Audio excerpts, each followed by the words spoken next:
وی د روجهدار دپاره د روجه ماتي په وخت کې داسې دعاګانې دي چې الله یې نه واپس کوي. دغه ټیم کې زمونږ سوچ او فکر د پیکوړو سره او د سموسو سره. دا روجهدار انسان څه دی د چې کله دعاګانې کوي د روجه ماتي په ټیم کې، نو دغه ټیم کې د دعا قبلېږي. نور قیمتي بیان دی شیخ صاحب کړی دی، بیا پرې موږ وروسته دوه خبرې کوو، خو راځئ دا واورئ.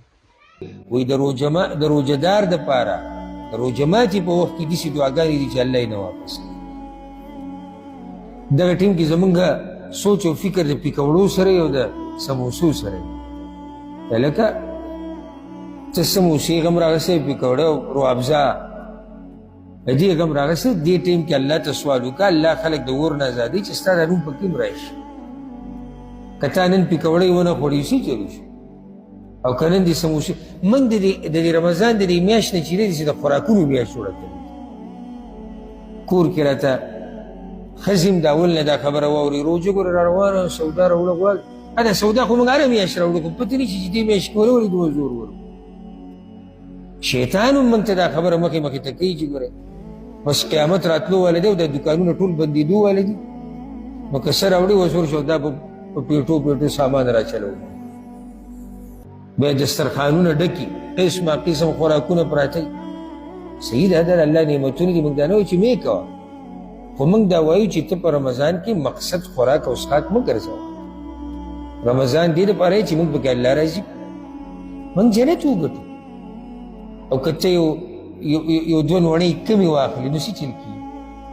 ځکه ګوره په دسترخوان باندې اکثر همیشه نه په دسترخوان باندې په رمضان کې هغه سړی ډېر غوسه کېږي چې کوم سړی په اصل کې د رمضان په مقصد نه وي. خیال هم کړی دی ماښام په دې ټیم کې اکثر جاخه دغه ټیم کې جوړېږي، او شیطان دا غواړي ښه جاخه به په څه جوړه شي، دی به دا وایي دا تاسو نن څو سموسې پخ کړي، او به د دې نه جاخه جوړه لکه کله چې به څو پخ کړي څو نه دي.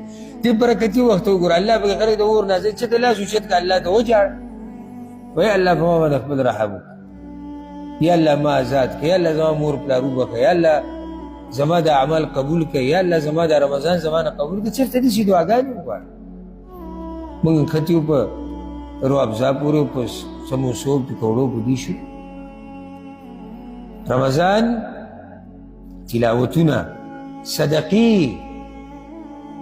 د بعضو په ذهن کې چې کله صدقې ټکې واوري دی چې دا به لازم چې دی په لکاو 1 ریال ورکړه، 1 ریال، 1 روپۍ. الله رب العزت ته ستا دا تقوا پکار ده. ما لږ ساعت مخکې دا خبره وکړه. الله رب العزت دې ته نه ګوري چې دې پلاني 1 لاک ورکړه هغه 1 روپۍ ورکړه، نه، اخلاص او اخلاص کیدی شي ستا په دې 1 روپۍ کې دومره اخلاص چې هغه د هغه چا هغه کې نه کوم چې 1 لاک ورکړي، 1 روپۍ ورکړي. نو چې ته روزانه 1 روپۍ 2 ورکړې په رمضان کې څومره نیکیانې ته وګټې.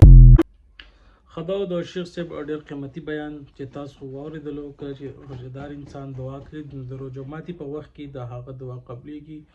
بیا موږ پښتانه څه کوو، موږ پکې کله پیکوړې یادوو، کله په سموسو باندې ملانجوي، کله یو شی کله بل شی. نو موږ په هغه خپل قیمتي ټایم چې کوم دی هغه موږ هلته ضایع کوو.